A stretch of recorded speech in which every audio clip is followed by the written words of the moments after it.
Halo semuanya, kali ini kita akan belajar mengenai web security ya, atau dalam bahasa Indonesianya keamanan web. Ini adalah materi terakhir untuk perkuliahan pemrograman berbasis web ya.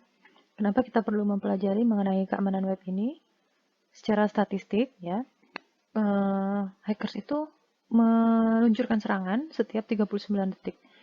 Rata-rata dalam sehari itu terjadi sebanyak 2.244 serangan ya, serangan oleh hacker. Banyak ya, 2.244 kali dalam sehari. Secara global, 30.000 website itu berhasil dihack gitu ya setiap harinya gitu. 64% dari perusahaan itu pernah mengalami paling tidak satu bentuk serangan cyber. 64% perusahaan yang ada di seluruh dunia gitu ya.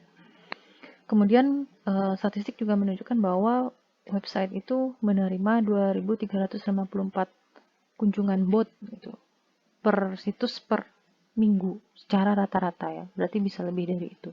Artinya statistik menunjukkan serangan yang terjadi di dunia siber itu ya cukup tinggi gitu ya. Dan web yang kita kembangkan itu karena kita taruh dan diakses di internet, itu juga bisa menjadi sasaran dari serangan ini gitu ya. Semua yang ada di internet itu bisa menjadi sasaran dari hacker. Pertama kita lihat dulu ya klasifikasi pelaku kejahatan siber ya.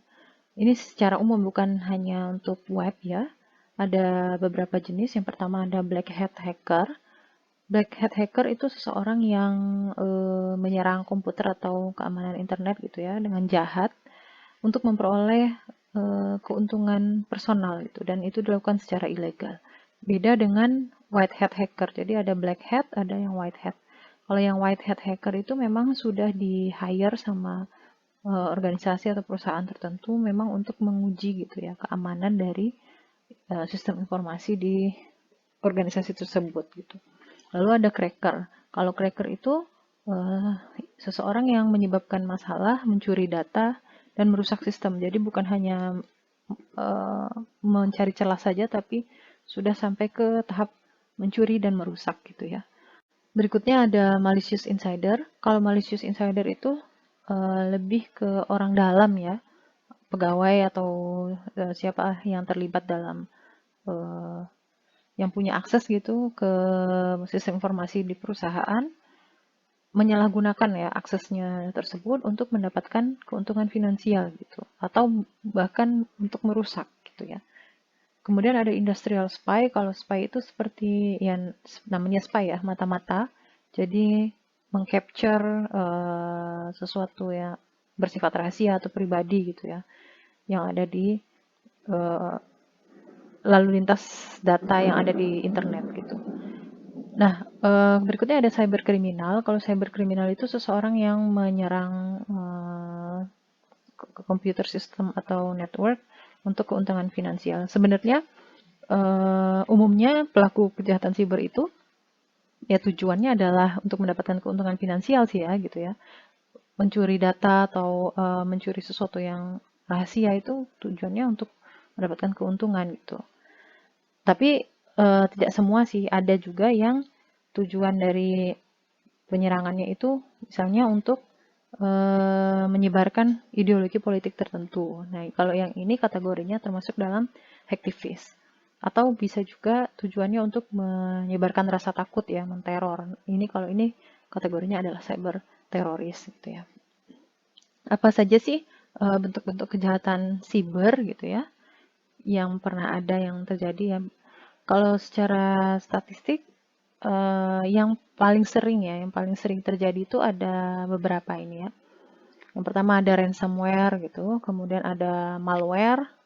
Jadi device-device yang terkonek ke internet itu terinfeksi dengan malware ini ya. Kemudian ada phishing, yaitu mendapatkan data-data konsumen gitu ya dengan cara macam-macam cara-caranya gitu ya supaya nanti diperjualbelikan atau mungkin didapatkan data pribadinya disalahgunakan seperti itu. Kemudian ada celah keamanan terdapat 67% peningkatan celah keamanan gitu ya, security breach yang terjadi sepanjang tahun 2014 sampai dengan 2019. Nah, selain yang ini tadi juga ada stalkware ini. Stalkware ini untuk memata-matai konsumen gitu. Kemudian ada social engineering. Social engineering ini juga salah satu cara yang paling sering digunakan dan paling sering berhasil gitu ya untuk mendapatkan data konsumen. Social engineering itu adalah dapat diartikan sebagai rekayasa sosial lewat aktivitas manipulasi psikologi ya, bisa mungkin lewat email atau lewat sosial media gitu. Tujuannya adalah mengelabui pengguna perangkat lunak atau aplikasi media sosial itu agar membuat kesalahan keamanan dan memberikan informasi sensitif gitu. Nah, ini kalau bentuk-bentuk serangan siber secara umum gitu. Bagaimana dengan serangan yang khusus ngincer web gitu ya. Nah, itu yang mau kita pelajari, teman-teman. Beberapa kita akan bahas yang masih dalam skop perkuliahan yang telah kita pelajari pada pertemuan 1 sampai 13 kemarin gitu ya.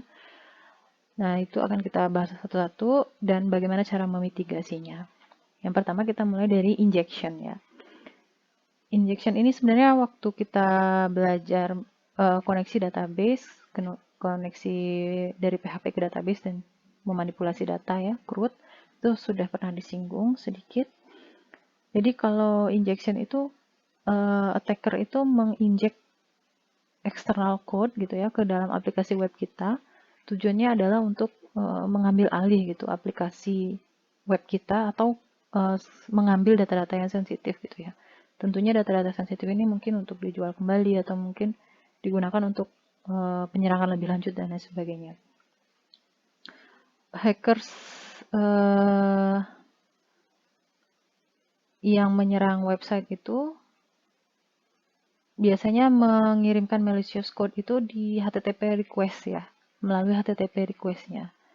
Sehingga apa? Dari HTTP request itu si server kan nggak bisa milah ya, ini benar dari klien atau ini dari hacker gitu kan. Yang penting kalau ada HTTP request, server akan kemudian mengeksekusi dan mengembalikan gitu kan responnya.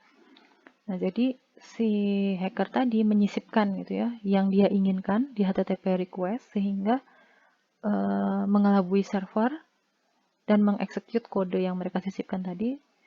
Akhirnya responnya menampilkan apa yang mereka inginkan si hacker itu gitu ya. Injection itu terdiri dari beberapa tipe. Ada yang pertama adalah SQL injection, kemudian code injection atau biasa disebut juga dengan remote code execution. Lalu ada command injection dan yang terakhir kita akan membahas file upload text. Kita lihat dulu satu-satu jenis-jenis dari injection ini. Yang pertama adalah SQL injection. SQL injection ini menargetkan ya, yang menjadi sasarannya itu adalah website-website yang menggunakan SQL database sebagai penyimpanan datanya ya. Saat ini kan database itu ada banyak jenisnya ya, ada yang tidak SQL bentuknya kan. Nah, kalau yang SQL injection ini menyerang yang penyimpanan datanya menggunakan SQL database. Jadi SQL injection itu nanti mengkonstruk query terus menyisipkannya ke dalam HTTP request sehingga hacker itu mendapatkan data yang dia inginkan. Jadi hackers dia menganalisis gitu ya, misalkan website ini kira-kira bisa disisipin nih di saat form login gitu, di form login misalkan entah di field username atau di field passwordnya gitu. Jadi si hacker ini menganalisis web ini, menganalisis celah gitu ya di webnya, kemudian dia menginjek malicious SQL query melalui form inputan gitu. Lalu kemudian malicious SQL tadi dikirimkan ke server, kemudian dieksekut ya kan, karena kalau server kan dia nggak tahu ini beneran SQL yang buatan si developer website atau punyanya hacker. Pokoknya semua yang dikirimkan ke server kan pasti dieksekut. Nah, kemudian karena SQL-nya tadi udah diinjek, udah dieksekut, si hacker itu mendapatkan apa yang dia inginkan gitu. SQL injection ini salah satu jenis serangan yang beresiko tinggi ya, dan sering digunakan. Karena apa? Karena SQL database itu kan yang paling banyak digunakan ya. Umumnya website-website itu penyimpanan datanya menggunakan SQL database. Tahun 2008 itu pernah terjadi kasus kasus hacking gitu ya, menggunakan SQL injection, di mana yang disasar itu adalah payment system di Amerika kalau nggak salah ya, dan itu bisa berhasil mengambil 130 juta nomor credit card gitu dari Heartland Payment System. Nah, itu salah satu SQL injection yang terbesar yang pernah terjadi gitu ya. Jadi ini bukan hal yang bisa kita sepelekan gitu ya, teman-teman. Jadi bisa saja dengan SQL injection itu organisasi kita mengalami kerugian besar gitu. Contoh ya, misalnya ini sebenarnya pernah ditunjukin ya, tapi nggak apa-apa saya ulangi lagi. Misalnya saat ini ya, kita meminta username dan password pada form login gitu ya. Nah, seharusnya kan username itu isinya ya username-nya pengguna gitu kan, tapi bisa jadi ini disalahgunakan oleh seseorang gitu, kemudian diisi misalnya gini ya, diisi username 105 or 1 sama dengan 1 misalnya. Nah, di balik layar di PHP script kita gitu ya, kita menggunakan SQL biasa kayak gini untuk mengecek benar nggak username passwordnya ini gitu ya, kalau benar berhasil login gitu kan. Nah, ini kan biasanya kita gunakan where ya, statement where ini kan, select from where user ID-nya apa, passwordnya apa gitu kan. Nah, ketika diisi 105 or 1 sama dengan 1, user ID sama dengan 105 or 1 sama dengan 1, lihat ya di sini. Ini kan operasi logika ya, or di mana 1 sama dengan 1 adalah true ya kan? Apakah 1 sama dengan 1? Ini adalah true. Karena ini true, maka or apapun hasil yang di sini, ya misalkan ini true, maka hasilnya adalah true. Kalau false or true, maka juga true gitu ya. Jadi apapun yang diketikkan di sebelah sini gitu, ini akan selalu true. Maka select ini akan terjadi karena where-nya akan selalu true gitu. Jadi bisa login gitu ya. Si hackernya bisa login walaupun dia nggak punya username dan password yang sebenarnya gitu. Atau misalnya dituliskan seperti ini gitu ya, petik-petik or kayak gini ya. Jadi hasilnya nanti petik-petik or sama dengan, jadi kan kalau misalkan string kosong sama dengan string kosong itu kan sama dengan true ya. Masih ingat ya kalau di konsep PHP dasar ya kan, string kosong sama dengan string kosong, maka ini true. Ketika ini true dan ini or, maka ini seluruh operasi ini akan true gitu.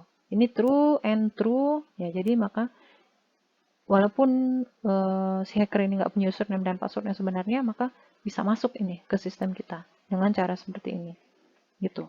Itu yang dimaksud dengan SQL injection. Jadi di form inputan yang disediakan oleh website kita gitu ya,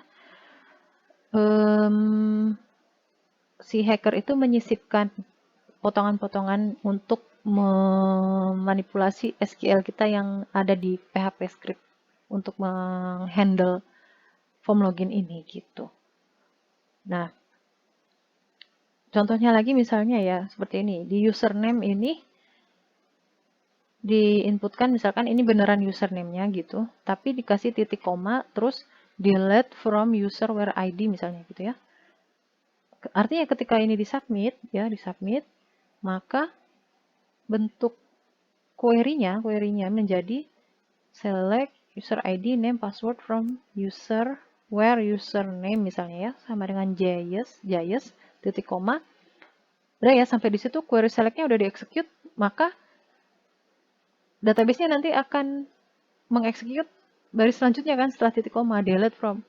Nah, maka yang terjadi adalah user dengan ID 1 sama dengan 1 ini akan kehapus gitu ya. Mending kalau ini cuma delete. Kalau misalnya dia tulis drop misalnya, drop tabel atau drop database-nya mungkin ya. Nah, itu akan lebih fatal lagi akibatnya, gitu ya. Nah, bagaimana cara untuk mengatasi ini supaya tidak terjadi ya? Yang pertama adalah kita harus memvalidasi inputan dari user ya, divalidasi atau istilahnya adalah sanitizing ya, input sanitizing. Jadi apa namanya? Kita udah pernah belajar ya ini waktu form handling, kita bisa melakukan validasi dengan bantuan JavaScript maupun PHP sendiri gitu. Kayak misalnya kalau username itu hanya benar-benar hanya karakter saja misalnya kayak gitu, atau karakter dan angka dan lain sebagainya. Jadi tidak boleh ada simbol-simbol seperti itu, misal ya, misal. Kemudian yang kedua adalah kuncinya adalah gunakan parameterized statement. Ini penting sekali teman-teman. Sebaiknya kita membangun query itu tidak yang apa ya, ini mentah banget seperti ini. Sebaiknya gunakan bind parameters. Ini pernah dijelaskan, nanti teman-teman lihat lagi slide dan video rekaman yang materi koneksi ke database dan CRUD waktu itu ya. Karena parameter itu kan parameter apa itu parameterized statement? Parameterized statement itu contohnya seperti ini ya, contohnya seperti ini. Jadi query yang mau kita jalankan di database itu, misalnya ini query insert ya, insert into my guest dan lain sebagainya. Kalau tadi kan value-nya kita tulis sebagai variabel ya di sini ya. Biasanya kita tulis sebagai variabel, kalau ini kita gantikan dengan simbol tanda tanya ini ya. Nah, kemudian tanda tanya ini akan diisi oleh parameter yang diambil dari HTTP request. Jadi contohnya seperti ini.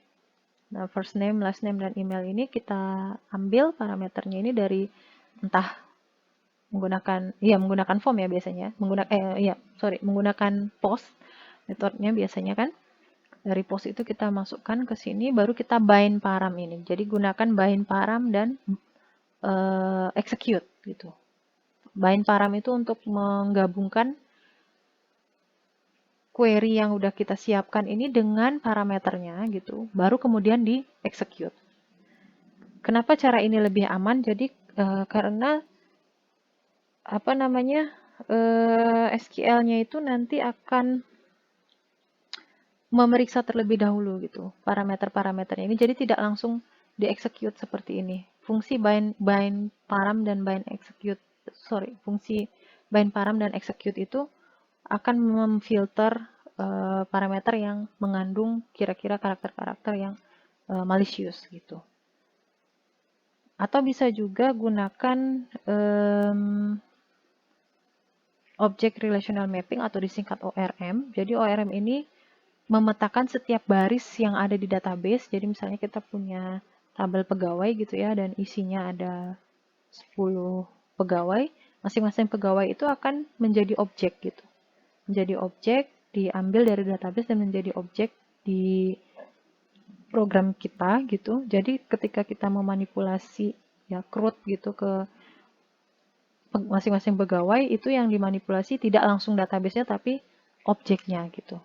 Jadi tidak langsung perubahan itu terjadi di database karena tadi ya menghindari resiko malicious tadi. Kemudian bisa kita gunakan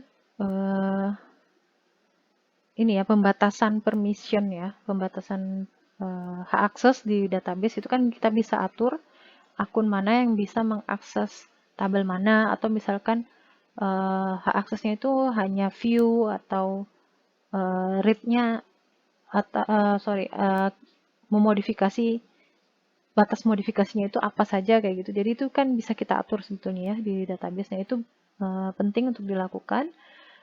Kita pastikan akun yang kita gunakan untuk masing-masing user itu atau admin itu ada pembagian yang jelas seperti itu ya, supaya tadi misalnya drop yang DDL ya, seperti drop dan lain sebagainya itu nggak boleh ya misalkan, itu hanya benar-benar database admin misalkan. Yang akun yang kita gunakan untuk koneksi database di website yang kita bangun itu misalkan hanya HTML-nya saja, misalnya seperti itu ya. Atau misalkan hanya mengakses tabel itu saja gitu. Jadi misalnya tabel yang lain tidak bisa, atau database itu saja, database yang lainnya tidak bisa, misalkan seperti itu. Yang kemudian yang berikutnya yang juga penting adalah kita menyamarkan ya pesan error ke klien. Jadi jangan sampai terlalu detail gitu maksudnya. Misalnya kalau misalnya username-nya error, jangan kita kasih tahu username tidak ada di database. Atau misalkan passwordnya salah, jadi dibuat general aja, nggak usah dikasih tahu yang salah itu username-nya atau passwordnya.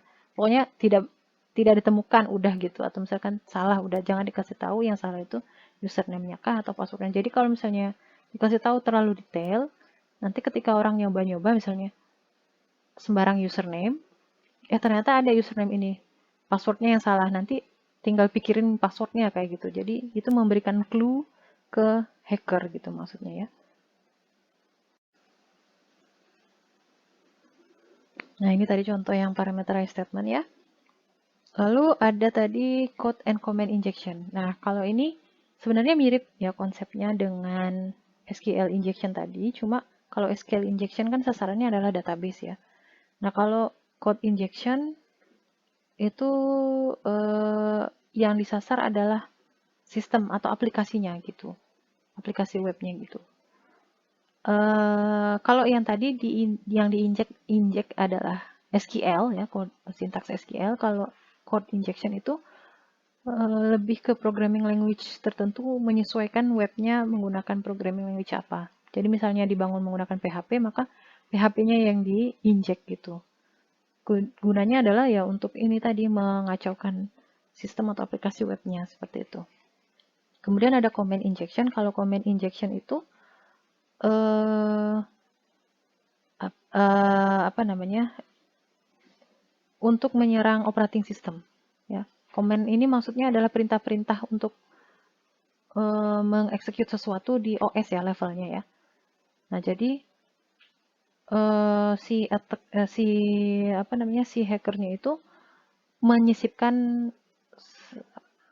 komen-komen tertentu untuk dieksekut di operating system lewat inputan. Kalau tadi SQL syntax, kalau code injection itu adalah bahasa pemrograman tertentu, kalau ini adalah komen yang nanti bisa dieksekut di sistem shell gitu. Jadi tujuannya adalah merusak operating system gitu ya. Bagaimana caranya? Ya bisa saja ya, misalnya lewat form field atau lewat form field yang seperti tadi ya, lewat form login tadi, bisa lewat cookie misalkan, atau lewat parameter kan bisa juga, misalnya kita gunakan get gitu kan. Misalnya gini nih, misalnya contohnya ini URL untuk mengakses suatu halaman misalnya ya. Ini adalah parameter yang mau dikirimkan ke server, misalkan namanya arc ini ya sama dengan 1. Kemudian ini misalnya disisipin titik koma PHP info aja. Nah, ini kan udah dapat versi PHP-nya yang digunakan di server itu versi berapa kayak gitu. Jadi bisa saja di dalam URL itu disisipin sintaks tertentu gitu ya, tergantung dengan bahasa pemrograman yang disasar oleh hacker gitu. Nah, kalau misalnya comment injection tadi ya bisa jadi disisipin di sini gitu ya. Misal website kita itu website sederhana untuk mencari misalkan NS lookup dari sebuah domain atau IP address misalkan gitu ya. Nah, itu kan nanti menjalankan sistem shell gitu kan, menjalankan sistem shell programnya kita itu. Nah, karena si hacker ini tahu, oh ini nanti akan mengakses sistem shell, maka dia bisa menyisipkan komen tertentu gitu, biar nanti waktu kita mengeksekut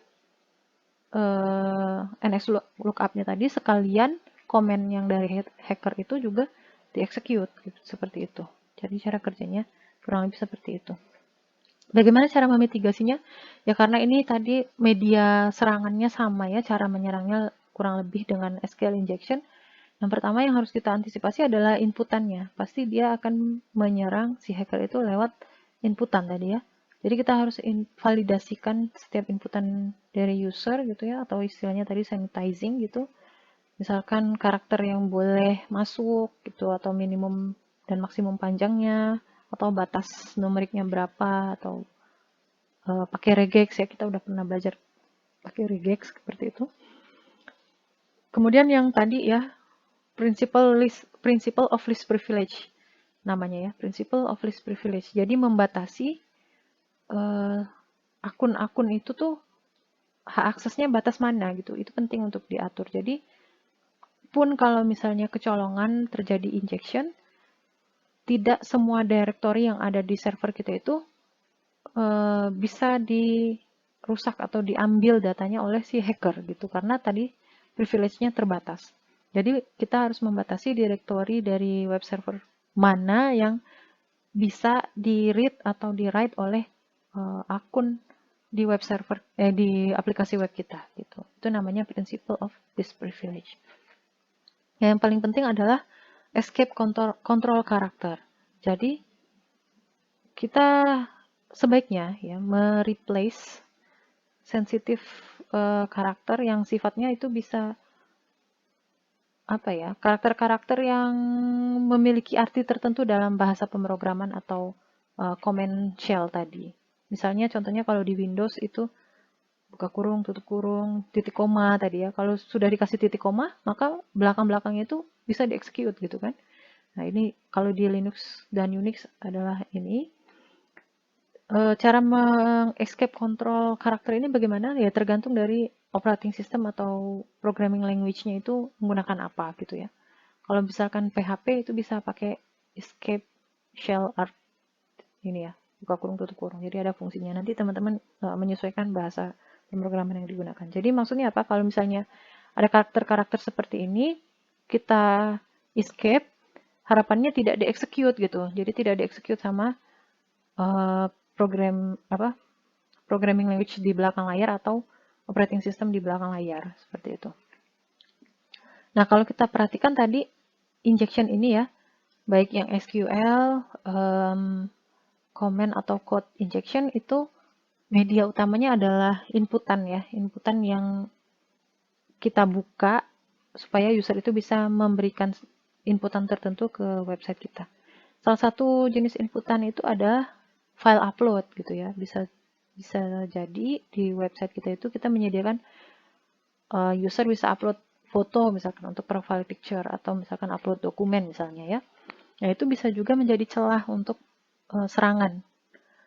Jadi attackers atau hackers tadi ya bisa dengan mudah menyalahgunakan fungsi file upload tadi menjadi jalan untuk menyisipkan itu kode-kode berbahaya ya. Jadi bisa jadi yang di-upload orang yang mengakses web kita itu bukan tipe file yang kita harapkan. Jadi misalnya kita harapkan JPEG, bukan JPEG tapi malah potongan program gitu ya. Atau misalnya PDF yang kita harapkan yang dikirim malah potongan program. Jadi server itu dia taunya uploadan file itu ya rangkaian data biner gitu kan. Nggak ngerti itu sebenarnya berbahaya atau enggak gitu. Di-treat sama semua gitu kan. Mau itu PDF kita melihatnya atau JPG atau itu sebenarnya potongan program, di server itu terlihat sama, semuanya terlihat sebagai data biner gitu. Jadi akan malicious code yang dikirimkan attacker itu ya tetap akan dieksekut sama si server, intinya gitu ya. Jadi gampang banget untuk orang menyerang lewat file upload gitu tadi. Nah, bagaimana caranya mengantisipasi supaya tidak terjadi serangan lewat file upload yang kita sediakan ya, fungsi file upload yang kita sediakan di web kita. Yang pertama bisa kita gunakan kita menghosting file itu pada secure system. Misalnya Content Delivery Network atau CDN. Jadi kalau CDN ini dia menyediakan fitur untuk memilah gitu ya, file-file yang dikirimkan oleh pengguna itu aman atau tidak, itu sudah ada fitur itu gitu. Di sisi server side ya, kita juga harus memastikan gitu bahwa file yang diupload itu bukan sesuatu yang bisa dieksekut gitu. Jadi misalnya kita bisa merename dulu filenya itu ya, kita rename dan ekstensinya kita ganti misalnya sesuai yang kita harapkan. Jadi dengan harapan tadi tidak dieksekut, apapun isinya itu tidak dieksekut. Kemudian amannya lagi untuk file-file uploadan dari pengguna itu kita simpan di direktori khusus gitu ya, sendiri gitu, jadi tidak campur aduk dengan program webnya gitu. Supaya apa? Supaya tidak, kalau misalkan pun itu potongan program yang berbahaya ternyata ya, isi filenya itu, jadi tidak langsung menyerang aplikasi web kita gitu. Kemudian ya tentunya kita bisa tambahkan file type checking di sisi server side-nya ya, kita tambahkan potongan program untuk file type checking. Lalu bisa juga kita tambahkan lagi keamanannya dengan menginstall ya, menggunakan antivirus pada platform servernya gitu. Supaya tadi kalau misalkan ternyata yang disisipin itu adalah malware, bisa langsung ketangkap sama antivirus. Nah, berikutnya ada cross-site scripting. Ya, ini jenis serangan kedua setelah injection tadi. Cross-site scripting ini biasa disingkat juga dengan XSS. XSS attack ini ya, serangan XSS ini terjadi dengan mengambil keuntungan bahwa scripting yang di sisi klien, ya kan kita arsitektur dari pemrograman web itu kan client server ya, kemarin kita udah pelajari. Nah, yang sisi kliennya itu kan dieksekut di browsernya user. Artinya ada risiko script tersebut bisa dimodifikasi atau dikontaminasi dengan script-script tertentu gitu ya, dengan cara-cara tertentu sedemikian rupa sehingga bisa disisipkan, bisa jadi dengan script-script yang jahat, malicious gitu tadi ya. Nah, serangan XSS ini, sorry ya ini typo, XSS itu bisa dikategorikan ada banyak jenis-jenisnya ya. Nah, yang 3 diantaranya adalah ini. Yang pertama adalah stored XSS. Jadi script yang disisipkan itu disimpan di database. Tuh. Jadi maksudnya bagaimana? Contohnya seperti ini. Misal kita punya aplikasi web ini ya, punya kita. Kemudian di sini kita sediakan fitur forum di mana pengguna itu bisa saling berkomentar gitu ya, satu dengan yang lainnya. Nah, ada pengguna yang iseng gitu misalkan, di kolom komentar ini yang disisipkan itu adalah script, ternyata script JavaScript gitu ya, misalnya alert apa gitu misalkan ya. Nah, ini kan dia klik submit gitu ya, submit komen ini, maka script ini kan kesimpan di database kita ya kan? Ini kan semua komen ini kan kesimpan di database. Nah, oke, itu pengguna satu yang iseng tadi menyisipkan script tadi, submit, script ini kesimpan di database. Kemudian ada pengguna dua kemudian mengakses link yang sama setelah ini terjadi. Maka script yang tadi kan ketika halaman ini dipanggil, semua komennya kan harusnya dimunculkan gitu kan, di fetch dari database kemudian ditampilkan. Nah, karena ini tadi ternyata isinya script, ketika ditampilkan yang terjadi adalah alertnya ini kan tampil gitu ya. Nah, ini dilihat oleh pengguna kedua, ketiga, dan seterusnya.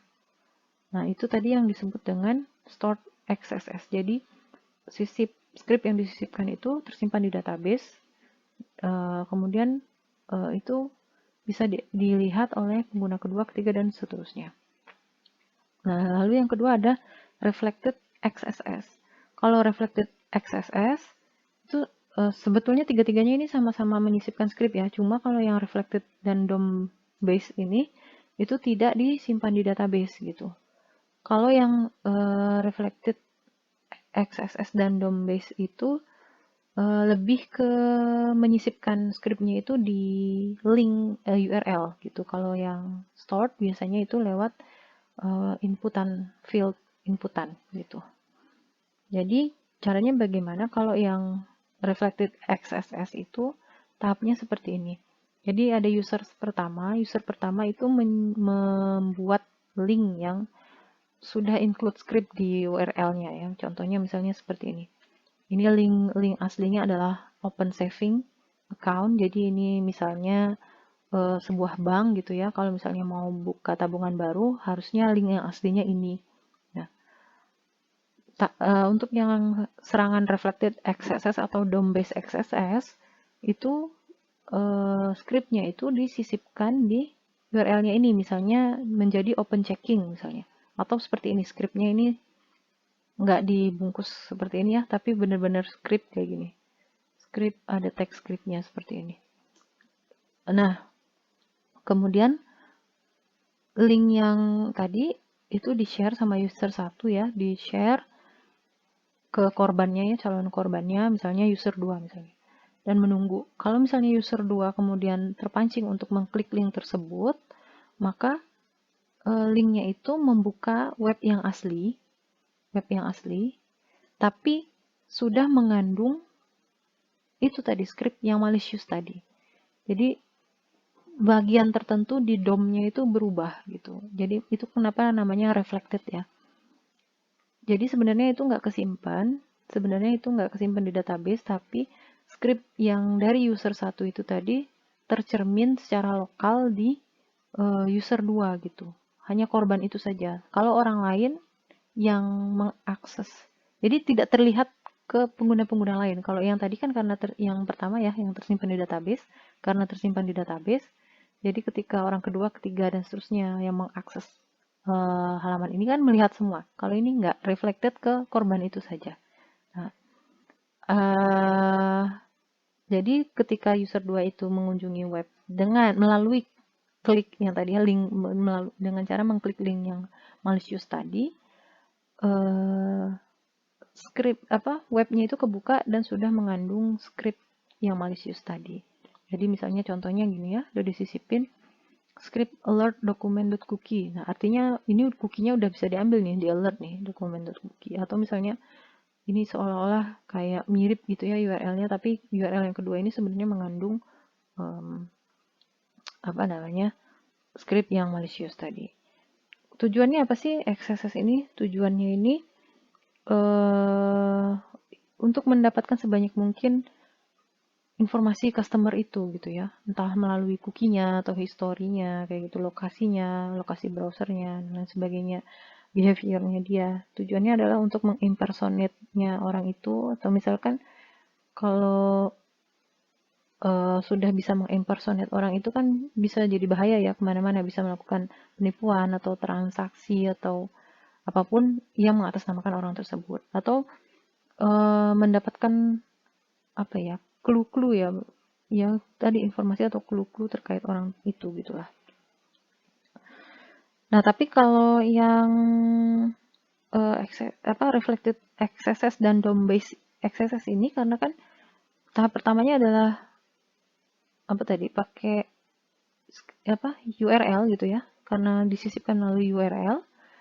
Jadi di sini serangan ini hanya akan berhasil kalau misalnya usernya itu tadi mengklik link yang mengandung script berbahaya tadi gitu. Jadi tidak begitu gampang untuk mendistribusikannya gitu ya ke korban-korbannya, karena tadi harus di-share dulu linknya, terus yang kedua linknya itu harus diklik gitu. Dan jadi membutuhkan aksi dari si korban itu untuk mengklik dulu supaya serangan ini bisa terjadi. Beda dengan yang ini tadi ya. Beda dengan yang store di database. Tapi kalau yang store di database itu peluang ketahuannya besar gitu. Kalau yang ini peluang ketahuannya kecil, tapi ya itu belum tentu berhasil, karena kalau orang nggak ngeklik ya nggak berhasil gitu. Cara untuk memitigasi serangan XSS ini ada beberapa, teman-teman. Yang pertama tadi ya, sama seperti injection tadi, harus sanitizing user input. Jadi kita harus memasang validasi itu ya, harus rajin dan teliti dan detail gitu ya.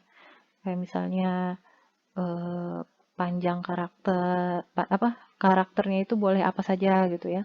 panjangnya, maksimal. Kemudian karakter-karakter tertentu harus di escape tadi. Special karakter kayak misalnya petik dan gini ya. Petik 1, terus ini tag pembuka tag penutup ini kan supaya apa? Supaya kalau seandainya itu script kan ada tag pembuka tag penutupnya ya. Kalau misalnya kita escape, misalkan pakai fungsi ini, kalau di PHP ya, kalau pakai PHP bisa pakai HTML special chars ini, jadi ini akan dikonversi menjadi ini kayak gitu. Jadi nggak dieksekusi gitu scriptnya.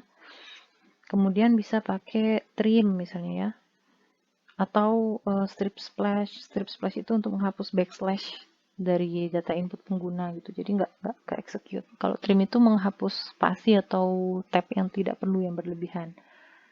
Yang kedua, kita bisa implement content security policy atau CSP.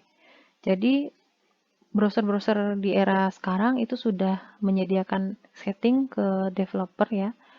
Kita bisa, sebagai developer, kita tuh bisa menentukan script-script apa yang bisa berjalan nanti di klien ya, di dalam aplikasi kita. Jadi di luar yang kita definisikan itu nggak bisa main execute. Jadi script-script sisipan itu nggak bisa di-execute kayak gitu. Nah, itu ada content security policy. Kemudian tadi karena yang reflected dan DOM base itu ngincernya URL ya, via URL, jadi lebih bagus kalau aplikasi web kita itu URL-nya tidak berubah-berubah gitu ya, statik. Kalau teman-teman lihat zaman sekarang, itu kebanyakan web itu ketika berpindah-pindah menu itu tidak berpindah URL tapi seperti scroll ke bawah kayak gitu. Jadi URL-nya tetap nggak berubah. Nah, bisa gunakan cara seperti itu. Intinya kalaupun mau berubah URL, gimana ya? URL-nya itu jangan terlalu detail, jangan terlalu memberikan info-info yang bisa disalahgunakan oleh orang kayak gitu. Nah, kalau misalnya kita mengambil fragmen, mengambil data dari ini ya, dari URL, kayak misalkan waktu kita belajar REST kemarin ya, REST API, kita mau memodifikasi data di database itu kan kita ambil ID-nya dari fragmen URL ini kan. Nah, sebenarnya bukan hanya itu, bisa juga kita gunakan untuk hal-hal yang lain-lain. Nah, tapi kalau misalnya kita menggunakan value dari fragmen URL tadi atau URI gitu ya, itu jangan langsung mentah-mentah dipakai gitu ya. Harus di escape dulu, dibersihkan dulu gitu. Jangan langsung di execute kayak gitu. Bisa jadi ternyata mengandung script tertentu, misalkan untuk mengambil cookie klien dan lain sebagainya. Nah, di era perkembangan browser dan web framework yang ada saat ini, sebenarnya yang escape karakter ini itu sudah banyak yang menyediakan gitu ya, karena cross-site scripting itu salah satu jenis serangan yang umum terjadi dan sering terjadi ya, sama seperti injection tadi.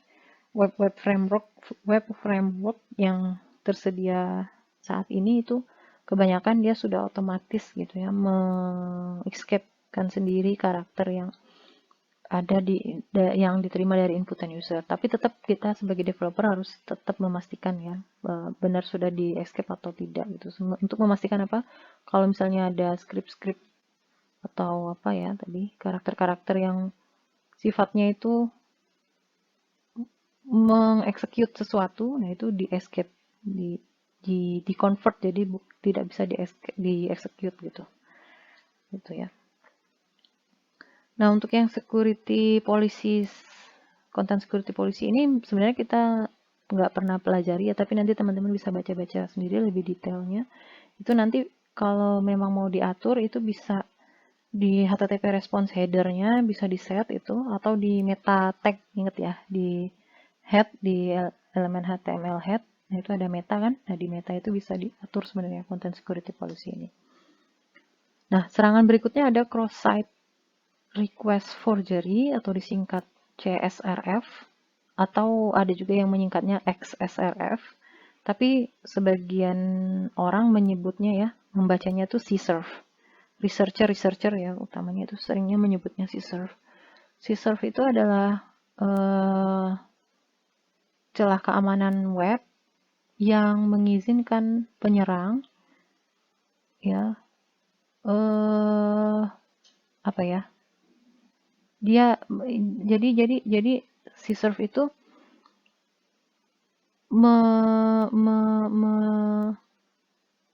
jadi si korban gitu ya, si korban itu seolah-olah melakukan sesuatu gitu tanpa dia sadari kayak gitu. Jadi misalnya seperti ini, misalnya ada korban ya, ini si A itu masuk atau login ke sistem perbankannya dia, web banking dia gitu ya. Kemudian udah ya, kalau udah berhasil login, kemarin kan kita set cookie gitu ya, set cookie kan, username dan passwordnya, dan dia sudah berhasil login dan segala macam gitu.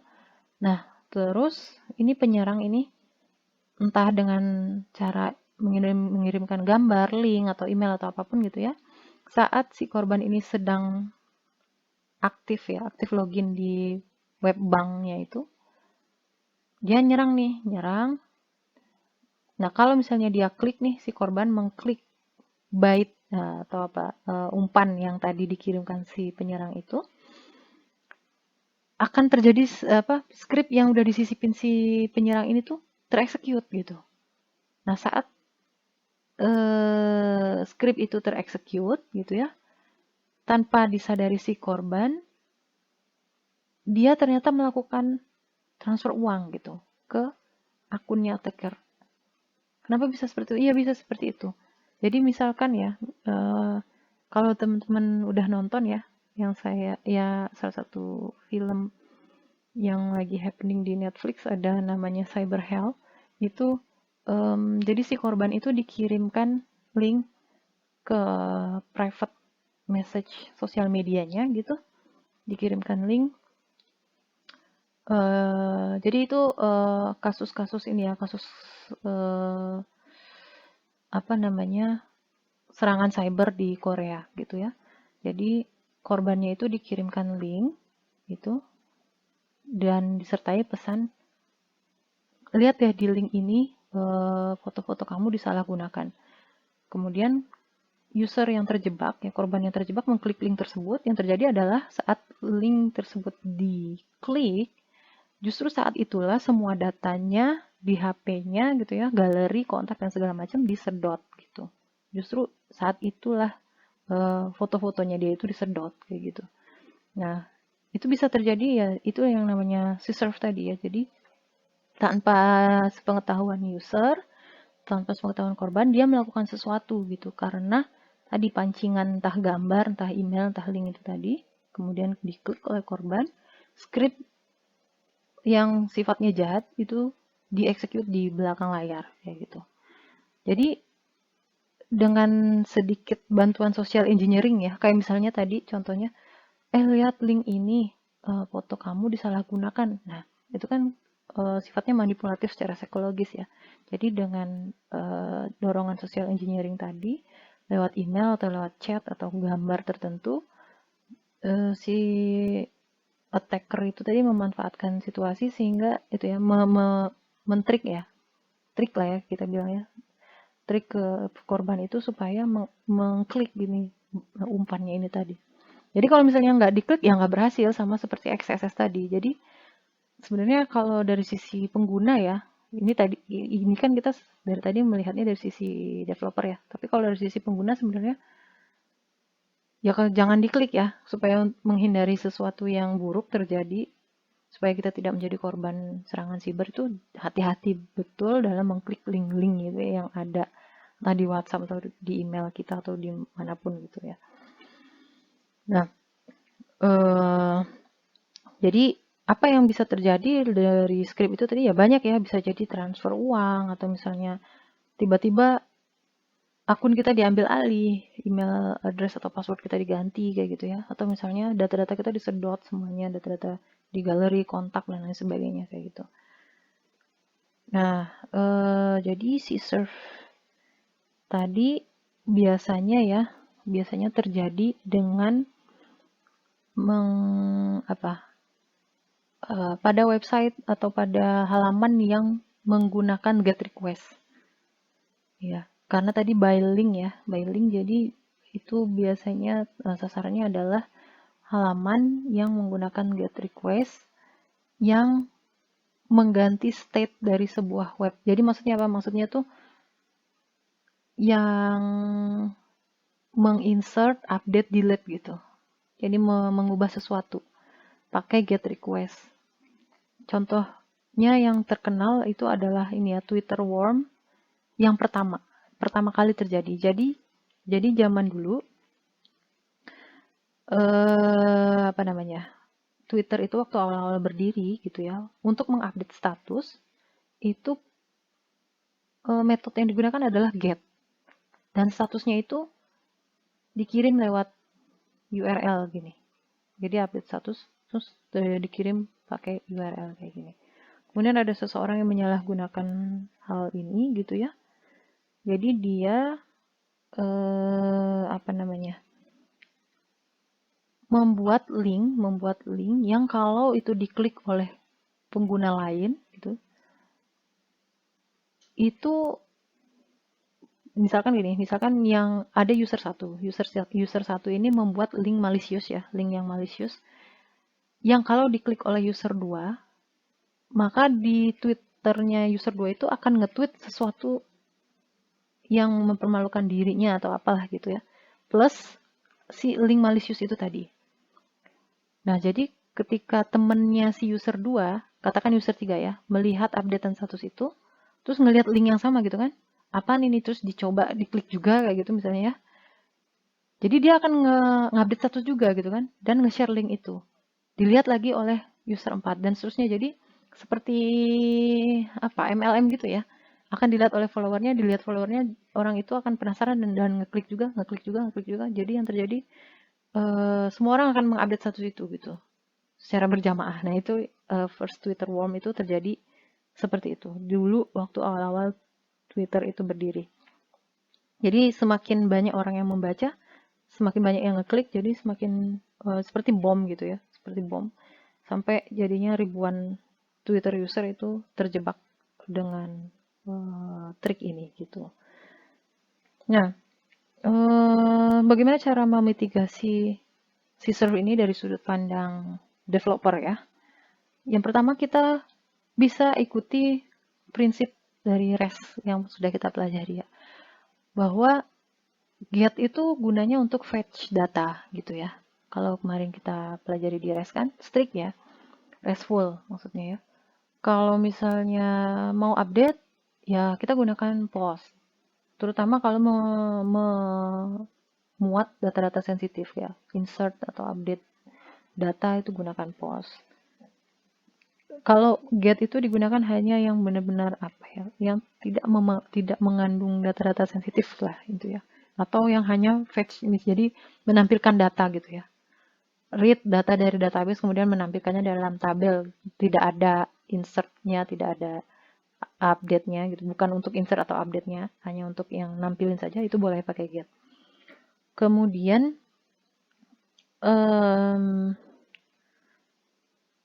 kalau misalnya menu atau fitur yang membutuhkan yang sifatnya adalah sensitif, bisa kita minta user itu login sekali lagi, kayak misalnya reset password kayak gitu ya, atau deactivate account misalnya, atau ya apapun lah yang sifatnya sensitif seperti itu ya.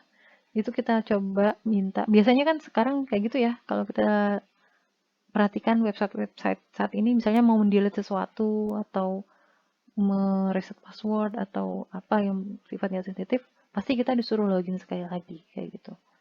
Nah itu gunanya untuk menghindari si server itu. Jangan-jangan reset passwordnya ini bukan the real usernya nih, jangan-jangan ini attacker gitu kan, mau reset password, makanya disuruh login sekali lagi kayak gitu. Kemudian kita bisa memverifikasi post request yang dikirimkan ke user itu benar-benar ya, atau originated from halaman yang sama dari web yang sama. Jadi misalnya gini, kita punya form registrasi gitu ya, form registrasi user atau form reset password kali dikatakan ya, form reset password. Nah, kita memastikan form reset password ini adalah form reset password yang dikirimkan oleh aplikasi web kita gitu. Bukan orang dapat link ya, orang dapat link terus mengunjungi link itu dan mencoba memodifikasi akun si A misalnya gitu ya. Tapi kita pastikan itu benar-benar si A itu yang mengunjungi website itu dari awal, login, kemudian mau mereset password. Caranya bagaimana? Caranya kita bisa gunakan input type hidden. Ini pernah kita coba ya waktu praktikum. Kita mengirimkan data dari halaman A ke halaman B ke halaman C gitu ya, berpindah-pindah halaman. Tapi kita tidak tampilkan, kita simpan di dalam input type hidden. Nah, ini bisa kita gunakan sebagai trik gitu ya. Kita untuk melihat halaman reset password yang dikirim si user itu adalah benar-benar halaman yang dia request sebelumnya. Jadi, waktu si A, misalkan ya, si A mengunjungi halaman yang ada di web kita gitu ya, kan dia melakukan HTTP request. Nah, waktu kita mengirimkan respon dari servernya itu, kita kirimkan misalkan sembarang name dan value ya. Ini hanya untuk kunci aja gitu, token ya. Misalkan namanya XSRF gini, isinya sembarang deret sembarang karakter acak seperti ini. Nah, nanti waktu dia ngirim lagi submit form untuk reset password, kita echo lagi nih, kita minta lagi nih kunci atau tokennya ini tadi. Cocok nggak sama yang sebelumnya kita kirimkan gitu loh. Kalau cocok, oh berarti memang ini the real user yang tadi mengakses web kita gitu. Dia memang yang kemudian mengunjungi halaman reset password. Kalau misalnya ini nggak match, ya berarti kan tanda tanya kok. Atau malah kosong misalnya ya. Nggak ada, ini nggak ditemukan value ini.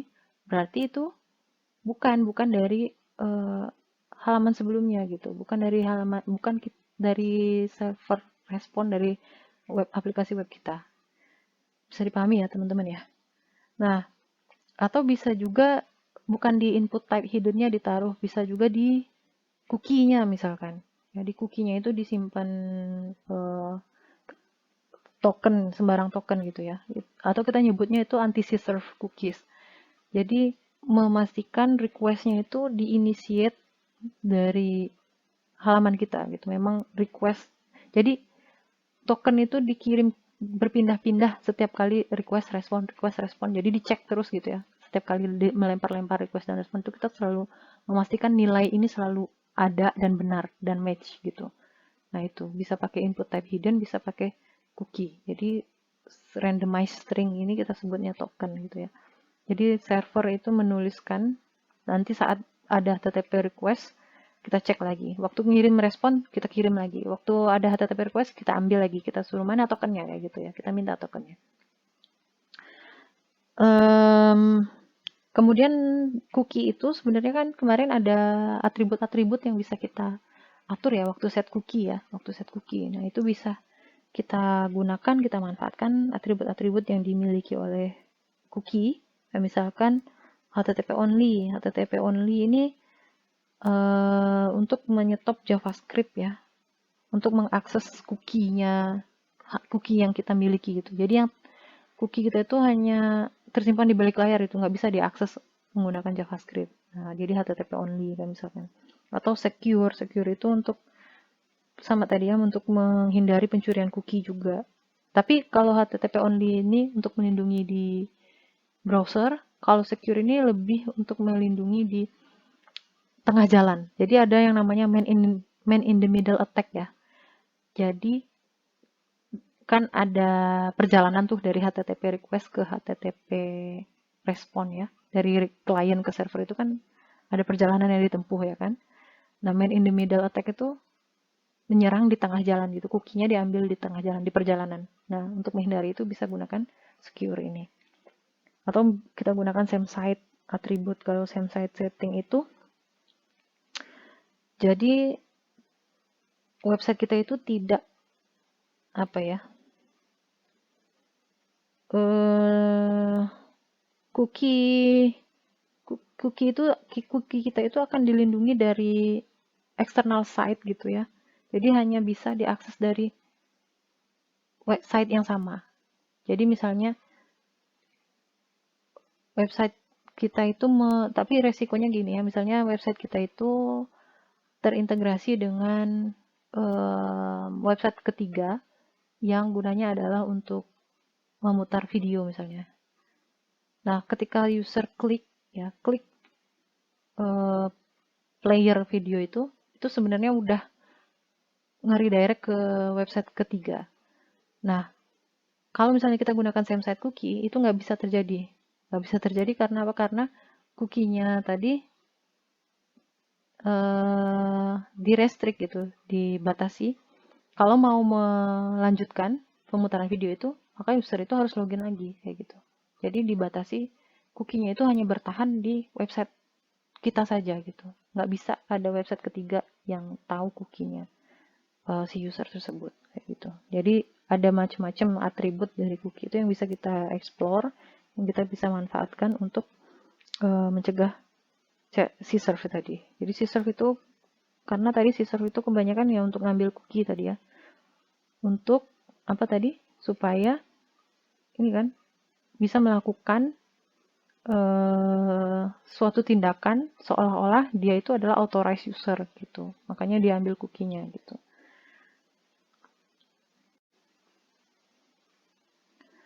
Berikutnya ada brute force attack. Saat ini pengguna internet itu kan mostly kalau misalkan mau masuk ke sebuah website itu diminta untuk sign in dulu ya, sign in dengan memasukkan username password gitu ya, login dulu gitu kan, atau bisa kita simpan gitu informasi loginnya itu sehingga ketika ingin login lagi berikutnya kita nggak perlu masukin username password gitu kan ya, banyak seperti itu kan. Jadi informasi login kita itu udah kesimpan gitu di browser seperti itu ya dengan plugin atau caching tertentu gitu. Nah, di satu sisi itu menyamankan user ya, tapi di sisi yang lain gitu ya, ini merupakan tantangan karena menyimpan informasi akun dari user itu menarik perhatian hacker gitu ya. Itu penyerang-penyerang sangat tergoda untuk mendapatkan informasi itu tadi yang tersimpan tadi, autentikasi yang tersimpan tadi gitu. Nah, jenis attack yang biasanya menyerang autentikasi itu ya, itu yang disebut dengan brute force attack. Jadi autentikasi tadi adalah proses identifikasi kan, mengidentifikasi seorang user itu benar atau tidak yang berhak masuk ke dalam suatu website gitu kan. Nah, brute force attack itu menyerang atau mencoba-coba masuk gitu ya, mencoba-coba masuk ke sebuah website gitu, nyoba-nyoba coba username ini, oh salah, coba username kedua, oh salah, kayak gitu, coba terus sampai banyak tapi nyobanya berkali-kali gitu ya. Jadi hacker itu punya script untuk menjalankan mencoba-coba sampai ribuan atau mungkin jutaan kombinasi username dan password. Nah, itu yang disebut dengan brute force attack. Brute force attack ini pernah menyerang e-commerce ternama pada tahun 2016 lalu ya, yaitu Alibaba. Nah, itu hackers itu bisa ngambil 20 juta akun, ya, bukan ngambil, maksudnya masuk ke Alibaba itu dengan cara brute force attack ini. Jadi 20 juta akun berhasil mereka masuki, terus mereka membeli berbagai produk gitu ya. Pakai akunnya si 20 juta akun tadi. Kemudian bikin ulasan palsu kayak gitu. Nah, brute force attack ini sebenarnya apa ya? Dibilang simple ya, karena sebenarnya hanya mencoba-coba username dan password gitu kan. Tidak seperti tadi kan, kalau yang tadi menyisipkan script, jadi main logiknya ya, logical dari mencari celah logik dari websitenya gitu kan. Tapi kalau brute force attack ini mencoba-coba, tapi justru ini salah satu serangan yang success rate-nya cukup tinggi gitu. Dinilai sangat efektif juga. Sekalinya berhasil masuk, udah langsung bisa di eksploitasi itu akun yang akun yang mereka berhasil ambil alih gitu kan. Nah, jadi brute force attack itu menggunakan script untuk mencoba ribuan atau mungkin lebih gitu ya password-password yang sering digunakan. Nah, mereka dapat dari mana nih commonly used password itu? Nah, tadi jadi pakai serangan-serangan yang sebelumnya tadi. Jadi kan serangan-serangan yang tadi dijelaskan yang sebelumnya ya kan, gunanya kan untuk mengambil data gitu kan. Kayak misalkan pakai SQL injection. Dapatlah username dan password di web ini nih ini gitu. Atau username aja, passwordnya enggak. Karena passwordnya kan di hash biasanya kan, di encrypt ya. Dapat username. Nanti nyoba lagi pakai SQL injection ke web yang lain. Kayak misalkan yang baru-baru ini terjadi ya di Indonesia, misalkan di Bukalapak dapat ya username seluruh pengguna misalkan. Terus pindah lagi ke Tokopedia, dapat ini username yang sering digunakan. Terus yang baru-baru juga e-hack bocor. Jadi terus kan bisa terpetakan ya. Oh, biasanya orang Indonesia itu username yang sering dipakai tuh ini gitu. Nanti tinggal nebak passwordnya aja, dikombinasikan pakai kombinasi huruf angka kayak gitu kan. Skripnya dijalanin di execute terus dicoba pakai skrip lagi, coba masing-masing kombinasi username password tadi, coba login terus gitu ya. Nanti dapat akun yang kalau beruntung maka hacker itu bisa jadi dapat nanti username password yang sebenarnya kayak gitu. Nah, commonly used password itu atau kalau hacker itu nyebutnya rainbow tables. Jadi seluruh rainbow tables itu dicoba pakai script itu untuk masuk ke sebuah website. Nah, kalau berdasarkan statistik yang saya ambil dari Google ya, ini beberapa password yang sering digunakan. Nih kalau teman-teman passwordnya salah satu dari ini, mungkin cepat diganti sekarang juga gitu ya. 1, 2, 3, 4, 5, 6, 7, ini 1 sampai 8, 1 sampai 9, ini 1 sampai 5. Ada I love you, let me in, password, QWERTY, football. Ini biasanya ada dirilis ya setiap tahun itu ada perubahan tapi tidak signifikan. Biasanya username atau password yang umum itu ya itu aja gitu. Kayaknya kalau di Indonesia Bismillah gitu ya. Bismillah tuh udah common banget semua orang pakai password Bismillah. Nah, brute force attack itu juga ada jenis-jenisnya. Yang pertama ada simple brute force attack, ada hybrid brute force attack, ada reverse brute force attack, sama credential stuffing. Kalau simple brute force attack itu ya kayak biasa nyoba-nyoba aja. Mungkin kita sendiri mungkin pernah juga nyoba ya melakukan simple brute force attack. Mau nyoba masuk ke username password seseorang yang kita tidak sukai atau kita pengen isengin kayak gitu. Kalau hybrid brute force attack itu udah levelnya udah pakai script ya. Udah pakai script dan ada rainbow tablesnya dicoba sampai ribuan kayak gitu. Nah, kalau reverse brute force attack itu kebalikan dari brute force attack. Jadi biasanya brute force attack itu attackers itu udah punya username. Jadi tadi seperti yang saya bilang ya, melalui SQL injection mereka ngambil-ngambil username dari beberapa web kayak gitu. Jadi mereka punya daftar yang username yang commonly used itu apa sih gitu kan.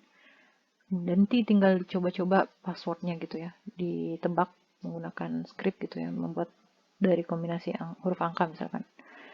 Nah, jadi yang udah dimiliki itu username-nya, passwordnya yang ditebak.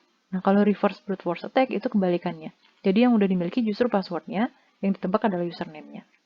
Kalau credential stuffing itu username dan passwordnya itu dicuri ya. Gimana cara nyari username dan password terus masuk gitu ke akunnya si orang yang dicuri kredensialnya.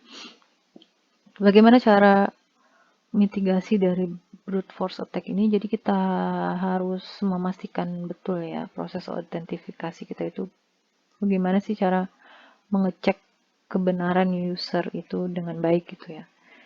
Bisa kita gunakan third party authentication. Nah, kalau pakai third party authentication ini kita nggak perlu pusing ya dengan memanage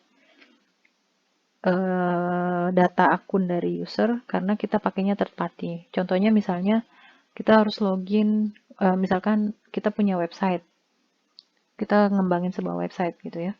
Kalau mau login ke situ pakai akun Google, misalkan. Jadi yang pusing adalah Google ya kan. Kita nggak ngurusin username dan password. Kita tidak menyimpan data autentikasi dari user kayak gitu. Tapi masalahnya kan tidak semua orang punya akun Google atau misalkan Facebook kayak misalnya gitu ya. Suatu saat mungkin kita memang terpaksa harus menyediakan fitur login kita sendiri. Nah, kalau memang itu terjadi, bisa kita gunakan single sign on. Misalnya single sign on dengan, misalnya teman-teman bikin website untuk STIS kayak gitu ya. Jadi single sign on dengan si padu kayak misalnya gitu. Atau misalkan website untuk BPS, jadi single sign on dengan punya BPS. Maksudnya single sign on ini benar-benar seperti Google ya. Sekali aja loginnya, terus bisa akses layanan-layanan web dan apa yang terintegrasi dengan web kita kayak gitu. Jadi bukan single username password ya. Yang terjadi selama ini orang-orang mengartikan single sign on itu single username password kayak gitu. Username dan passwordnya sama dengan si padu, tapi tetap harus sign on lagi. Nah, itu namanya bukan single sign on, itu namanya single username password. Yang saya maksud di sini adalah single sign on. Seperti Google, sekali aja kita langsung bisa akses Gmail-nya, Drive-nya, kayak gitu kan, ke YouTube-nya kayak gitu. Kemudian kita harus mengamankan sistem autentikasi kita ya, kalau memang terpaksa tadi. Karena tadi tidak semua orang mungkin punya akses untuk kita gunakan third party authentication atau single sign on tadi. Nah, kalau memang terpaksa harus bikin, ya pastikan betul-betul sistem autentikasi kita itu aman. Dengan cara kita validate dulu email address ya yang diinputkan user atau yang didaftarkan itu harus kita validasi. Jadi waktu registrasi pertama mungkin kita kirimkan link ke emailnya, jadi user itu harus klik dulu supaya kita tahu benar-benar itu email yang valid kayak gitu. Kemudian proses reset passwordnya juga harus aman gitu ya. Kalau kita lihat, kalau kita perhatikan perkembangan web saat ini, kalau misalnya mau reset password itu harus login lagi. Kita nggak reset lewat form, tapi kita dikirimin link kayak gitu ya untuk reset atau misalnya ya seperti itu. Kemudian passwordnya itu upayakan yang kompleks. Mungkin kalau dari sisi pengguna kita kadang ribet banget sih harus ada huruf besar, simbol dan segala macam, tapi kompleks password itu justru akan membuat akun kita itu sulit ditebak gitu ya. Jadi kita dari sisi developer sebaiknya kita wajibkan user kita itu menginputkan kompleks password supaya supaya tidak gampang ditebak, jadi tidak gampang menjadi korban brute force attack tadi. Nah, kemudian kita harus menyimpan password itu dengan aman gitu ya. Jangan hanya apa yang diinputkan oleh user itu kita simpan mentah-mentah kayak gitu. Jadi sebaiknya kita hash ya. Misalnya kalau teman-teman pakai PHP bisa gunakan fungsi hash atau fungsi MD5 gitu ya. Password yang diterima atau yang kita dapatkan dari field password itu kita masukkan dulu ke fungsi ini, baru ini yang disimpan jadi hasil konversinya ini baru yang kita simpan di database kayak gitu. Atau bisa kita gunakan apa yang namanya salt ya, salt atau disebut dengan salting hashes. Jadi password yang di-input user, kadang-kadang ya password user itu walaupun udah dikasih tahu passwordnya itu harus kompleks, tetap aja passwordnya itu kurang kompleks kayak gitu ya, kadang. Mostly kayak gitu. Jadi kita dari sisi developer, kitalah yang membuat passwordnya itu sedikit kompleks. Jadi caranya gimana? Caranya field password yang kita terima dari field inputan user itu kita tambahkan karakter tertentu, misalnya kayak gini ya. Kayak gini. Baru ini kita hash, baru kita simpan di database. Jadi ini saltnya ini ya. Penambah di ujung passwordnya user itu supaya lebih kompleks gitu. Jadi semakin sulit ya, harapannya adalah semakin sulit ditebak oleh si hacker untuk menghindari serangan brute force tadi. Kemudian kita bisa gunakan multifactor authentication atau MFA. Jadi itu maksudnya apa? Maksudnya untuk meng-approve ya, menjalankan autentikasi user itu harus menginputkan paling tidak 2 dari kategori ini ya. Something they know, something they have, something they are. Jadi misalnya, contohnya ini ya, kalau misalnya kita mau reset password di e-banking ya, web bankingnya suatu bank, itu kan selain ditanyain username atau PIN, juga ditanyain misalkan kartu ATM, kayak gitu ya. Yang, ya, nomor yang ada di kartu ATM, kayak gitu. Atau misalnya kalau misalnya di HP, ya, untuk melakukan sesuatu yang sensitif kan harus autentikasi lagi. Itu diminta fingerprint plus pola PIN kayak gitu ya, pola yang pattern untuk lock phone itu. Atau misalnya yang paling umum deh, yang paling umum, selain kita masukkan username password, kita disuruh masukin token yang dikirimkan ke HP 6 digit angka kayak gitu. Nah, itu yang disebut dengan multifactor authentication, atau kadang ya benar, multifactor authentication. Angka yang tadi dikirimkan itu kadang orang menyebutnya OTP gitu ya, tahu ya OTP ya, sering dengar pasti ya, one time password. Nah, lalu ada serangan berikutnya adalah DDoS, yaitu Distributed Denial of Service. Jadi DDoS itu berbeda dari yang sebelum-sebelumnya, yang injection atau SS atau CSRF tadi. Kalau DDoS itu tidak menyerang logic ya, tidak menyerang logic box, tapi serangan ini mencoba membuat overwhelm si server gitu ya, dengan cara membanjiri server itu dengan request yang banyak gitu ya, trafficnya tinggi gitu.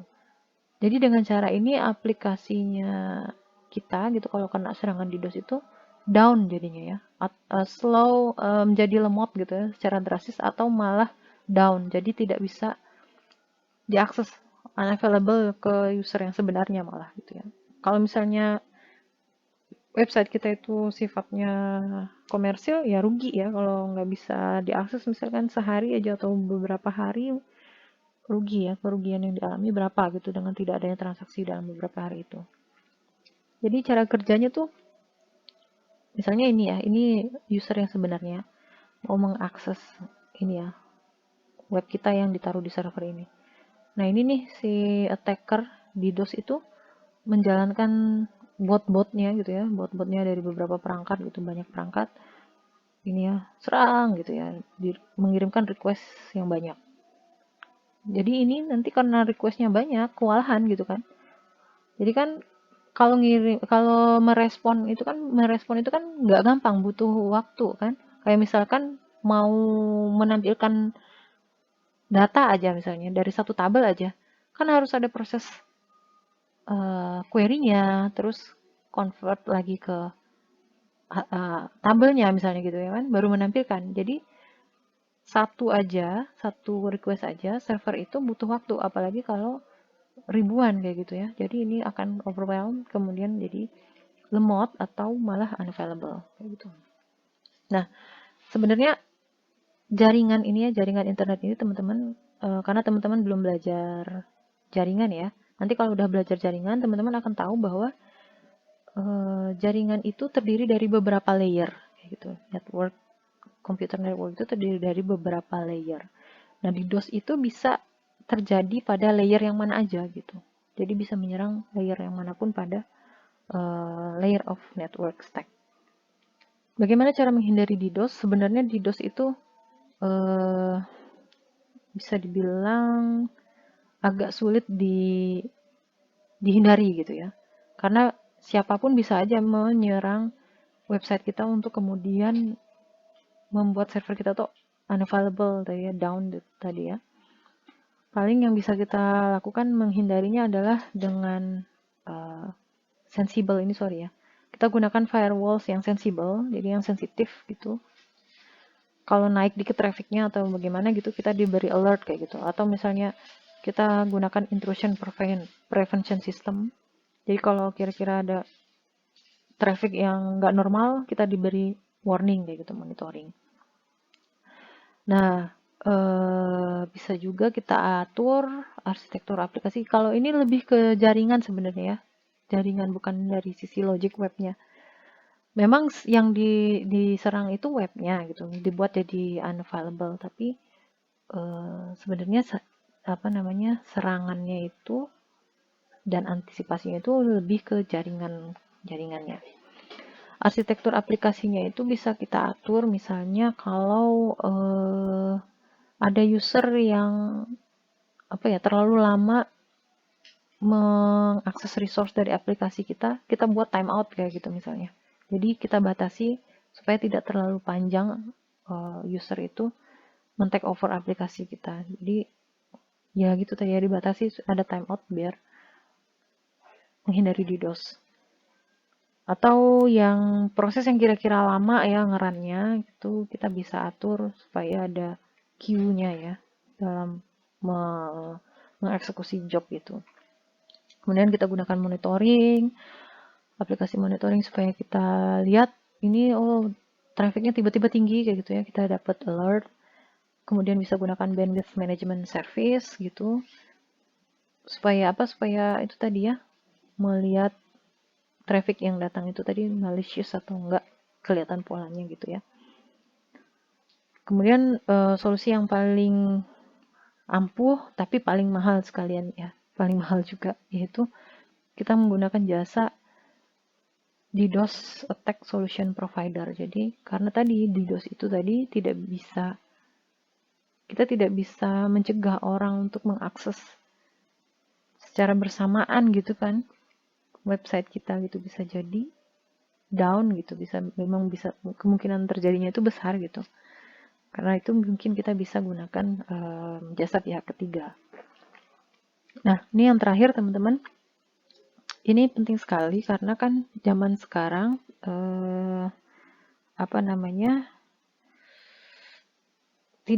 hampir tidak ada developer yang membangun software atau aplikasi web itu from scratch ya, dari awal. Itu nggak ada. Memang kita di perkuliahan ini kita belajar membuat webnya itu menggunakan PHP natif ya dari awal, nggak pakai framework, karena teman-teman tujuannya belajar kayak gitu. Tapi kan di akhir kemarin sudah dikasih tahu bahwa sebenarnya ada framework-framework yang bisa digunakan untuk front end maupun back end gitu. Memang orang-orang jarang yang buat dari awal banget, biasanya dari framework itu terus kemudian dikembangkan kayak gitu. Nah, bahkan di website-website untuk keperluan komersial pun gitu ya, kebanyakan websitenya itu mungkin tidak secara keseluruhan ya, mungkin komponen-komponen tertentu aja gitu, itu menggunakan resource yang berasal dari open source ya, OSS gitu, open source contribution. Kayak misalkan LinkedIn misalnya ya, LinkedIn itu JavaScript-nya pakai Ember.js, atau Amazon itu pakai database-nya MongoDB, Reddit itu pakai Bootstrap kayak gitu. Jadi mungkin tidak keseluruhan webnya, tapi beberapa komponen itu menggunakan yang open source atau disebutnya dependensi gitu ya, dependensi. Nah, software dependensi itu adalah tadi ya, library eksternal yang kita bisa gunakan, kita bisa comot-comot gitu ya, untuk membantu pembuatan web kayak gitu.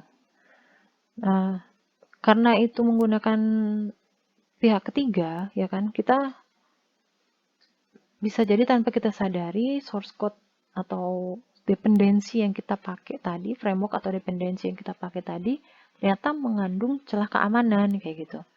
Nah, supaya tidak kemudian menimbulkan bahaya, ada beberapa cara ya, teknik yang harus kita pahami sebelum kita menggunakan framework atau dependensi atau library dari pihak ketiga tadi. Yang pertama, kita pastikan kita paham gitu ya. Ya, klasik sih, tapi memang ini penting gitu. Kita pastikan kita paham framework atau library yang kita comot itu apa gitu di balik layarnya itu. Kemudian dependensinya itu kita bisa simpan kita dokumentasikan ya. Bisa kita buat pohon atau catatan atau kita gunakan dependency management tools. Contohnya misalnya primary application-nya versi 1.6 itu pakai framework apa, jQuery apa, kayak gitu-gitu ya. Jadi kita catat kayak gitu. Nah, konfigurasi yang ada. Biasanya kan kalau kita pakai pihak ketiga ada setting konfigurasi yang kita perlu setting ulang kayak gitu ya. Nah, sebaiknya itu kita atur, jangan pakai yang default ya, jangan pakai default credential. Jadi kita benar-benar kita atur, kita modifikasi sesuai dengan apa ya? Jangan yang pakai yang default lah intinya, jangan pakai yang default. Kemudian informasi konfigurasinya itu kita simpan gitu. Kita lindungi gitu. Kemudian karena dependensi tadi misalnya ya, CSS-nya pakai yang ini, JavaScript-nya pakai yang ini, terus PHP-nya nanti pakai yang lain lagi. Nah, nanti kan digabungin jadi satu kan, diintegrasiin. Nah, itu bisa jadi juga kalau integrasinya tidak baik, menimbulkan celah keamanan. Jadi, kita harus memastikan integrasinya itu juga aman. Dan pastikan testingnya berjalan dengan baik. Maksudnya skenario testingnya itu bila perlu dipersulit gitu, dipersulit supaya celah keamanannya tadi ketemu kayak gitu ya, celah keamanan, karena itu kan bukan kita yang buat, source code-nya itu kan buatan orang, jadi kita nggak tahu celah yang bisa terjadi setelah kita utak-atik atau kita integrasikan. Kemudian kalau sudah ada rilis versi terbaru, sebaiknya kita gunakan yang versi terbaru. Karena apa? Biasanya kalau versi terbaru itu menutup celah keamanan di versi lama. Artinya ada celah keamanan di versi lama, terus kemudian mereka si pengembang memperbaikinya dengan merilis versi baru. Biasanya seperti itu, ada perbaikan celah keamanan. Nah, jadi sebaiknya kita pakai versi yang lebih baru kayak gitu.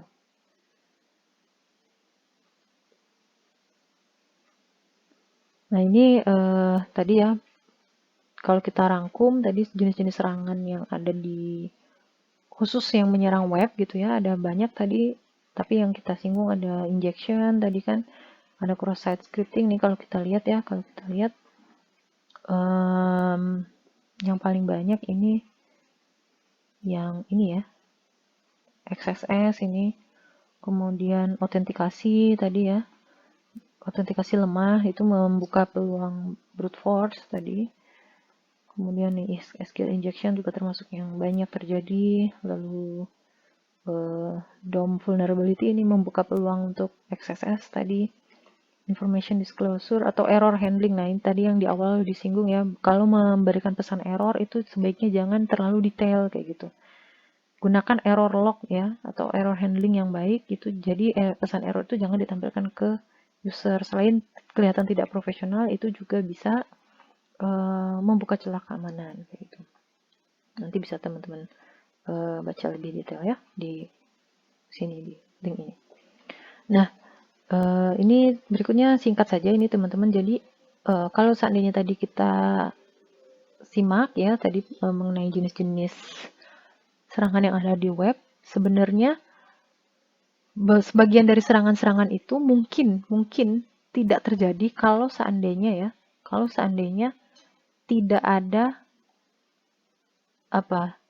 user yang mengklik link tertentu kayak gitu kan ya.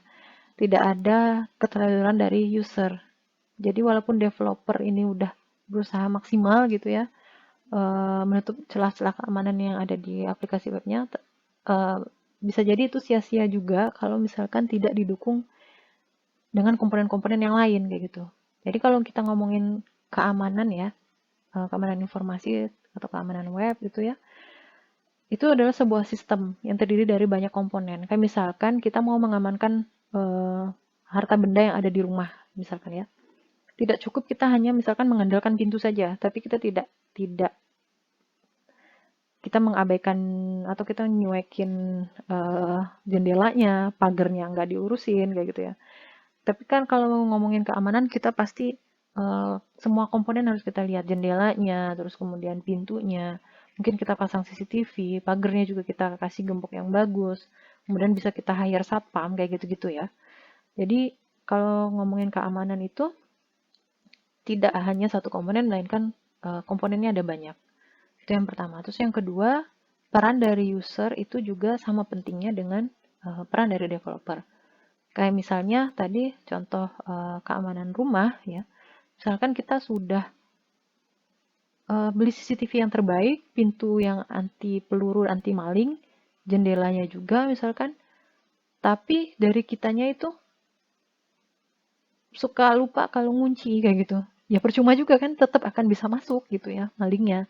Nah, jadi dari sisi user juga butuh peranan dari user untuk keamanan, supaya keamanan itu bisa terwujud kayak gitu. Nah, jadi tadi supaya keamanan itu bisa terwujud ada beberapa cara yang bisa kita lakukan ya, selain tadi mengamankan dari sisi aplikasinya, kita menerapkan yang namanya sistem keamanan informasi gitu. Kalau misalkan di Indonesia, sistem keamanan informasi itu ada namanya SMKI ya. Sistem manajemen keamanan informasi itu berbasis ISO 27001. Nanti teman-teman bisa baca-baca, dicari aja, referensinya ada banyak ya. Nah, kita bisa lakukan, beberapa hal yang bisa kita lakukan selain tadi mengamankan dari sisi webnya adalah yang pertama adalah asesmen resiko, yaitu proses menilai resiko terkait keamanan pada komputer, jaringan organisasi, atau webnya kita itu dari ancaman internal dan eksternal. Jadi kita kayak menilai gitu ya, kira-kira tadi ya contoh-contoh serangan tadi ya, misalnya di DOS. DOS itu kira-kira risiko terjadinya berapa kali sih setahun misalkan, 3 kali lah kira-kira. Ke peluang suksesnya berapa? Terus estimasi kerugian kalau itu terjadi berapa? Nah ini terakhir ini kita kalikan semuanya, threat-nya, vulnerability, dan estimasi kerugian yang terjadi. Nah, ini hasilnya sekitar segini kerugiannya. Kemudian kita bisa lihat misalnya virus atau worm dan lain sebagainya. Dan nanti kita bisa prioritaskan, oh ternyata celah keamanan atau risiko yang paling tinggi itu adalah di DOS misalnya ini ya. Jadi apa yang harus kita lakukan? Karena di DOS ini ternyata yang berisiko paling tinggi terjadi di organisasi kita. Nah, itu yang disebut dengan assessment risiko. Kita juga bisa menerapkan kebijakan keamanan, yaitu misalnya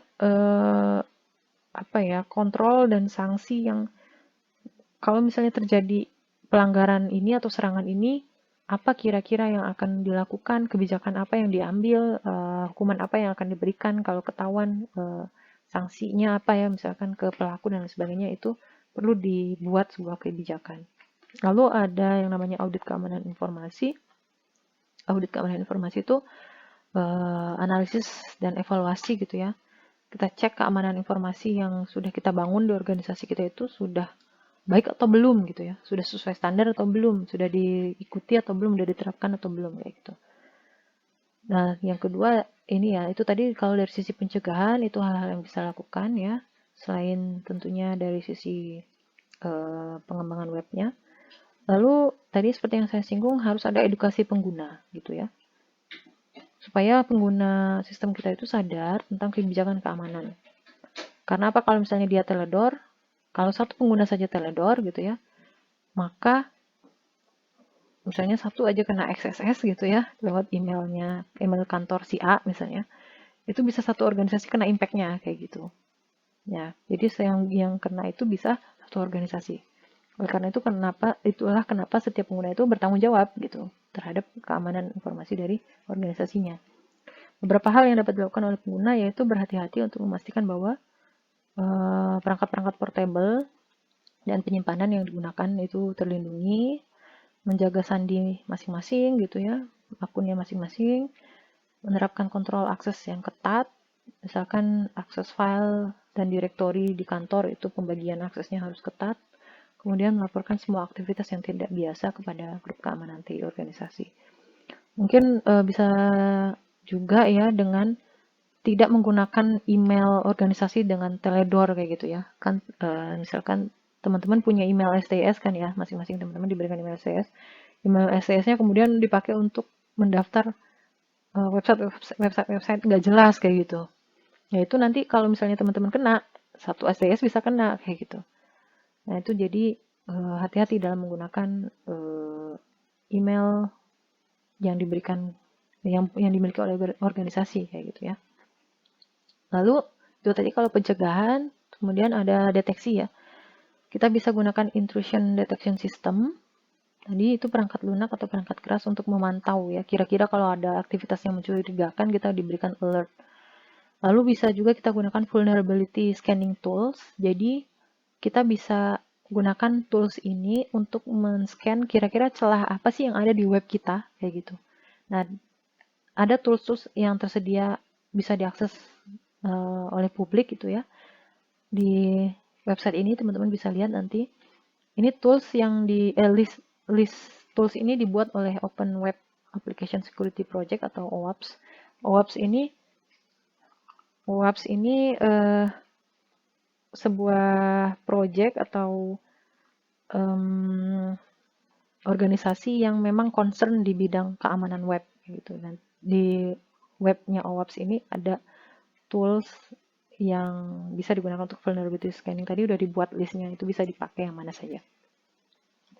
Terus, kalau memang pun terjadi insiden keamanan di organisasi kita, apa yang harus kita lakukan? Ada beberapa hal ya. Yang pertama, jika benar terjadi insiden penyerangan keamanan di organisasi kita, kita harus berhati-hati siapa yang harus kita beritahu ya. Akan lebih baik jika tadi ya di awal sudah saya singgung, kalau misalnya kita punya kebijakan keamanan, mungkin di situ sudah mencakup protokol ya. Kalau misalnya terjadi serangan, siapa-siapa saja yang harus diberitahu dan prosedurnya bagaimana. Karena kalau seandainya kita sembarangan memberitahukan ya dengan gegabah, bisa jadi malah itu menguntungkan si attacker gitu ya, atau bahkan kita sulit menangkapnya. Atau bisa jadi juga ada kemungkinan juga insiden itu kan tadi di awal ya, jenis-jenis pelaku cyber attack itu bisa saja orang dalam gitu ya. Kalau memang terjadi, yang kita lakukan, kita harus amankan ya bukti catatan aktivitas hack itu, jangan sampai nanti karena panik kemudian tidak mencatat lognya, malah lognya terhapus. Nah, jadi sebaiknya kita amankan bukti catatannya itu untuk ditindak lebih lanjut. Kemudian yang kedua adalah membersihkan semua program jahat yang malicious tadi harus segera dibersihkan. Tahapan berikutnya adalah melakukan perbaikan atau patch ya. Udah tahu celah keamanannya, ini si penyerang masuk lewat mana, nah itu kita bisa buat patch untuk menutup lubang keamanan tersebut dan membuat laporan insiden. Atau bisa kita gunakan juga jasa forensik komputer ya. Forensik komputer itu digunakan untuk berbagai kasus kriminal dan juga perdata, jadi bisa tim forensik yang akan kemudian menelusuri atau menginvestigasi lebih lanjut serangan siber yang terjadi di web kita atau di organisasi kita. Ini referensi-referensi yang saya gunakan teman-teman untuk materi kita hari ini. Kalau teman-teman tertarik mengenai web security ini bisa nanti dibaca lebih lanjut ya di buku-buku ini, terutama buku yang pertama ini. Nah, sebagai latihan, teman-teman bisa buka kembali modul praktikum 9, teman-teman. Di situ kan kita mencoba untuk melakukan koneksi ke database, kemudian melakukan root ke database menggunakan SQL gitu kan. Nah, teman-teman bisa modifikasi SQL yang sudah teman-teman buat. SQL untuk menampilkan data dari database, waktu itu kita buat ya. Kemudian memanipulasi data dari halaman web ke database, itu bisa kita itu bisa kita insert, update, atau delete. Nah, itu teman-teman modifikasi SQL-nya menjadi menggunakan parameterized statement seperti yang tadi dicontohkan di awal untuk mitigasi SQL injection. Nanti kita bahas ya saat di Zoom meeting ya. Demikian teman-teman, terima kasih banyak telah menyimak perkuliahan PBW ini dengan baik dari pertemuan 1 sampai dengan pertemuan 14 ini ya. Mohon maaf atas segala kekurangan. Jika ada yang belum jelas nanti kita diskusikan saat sesi Zoom ya. Terima kasih.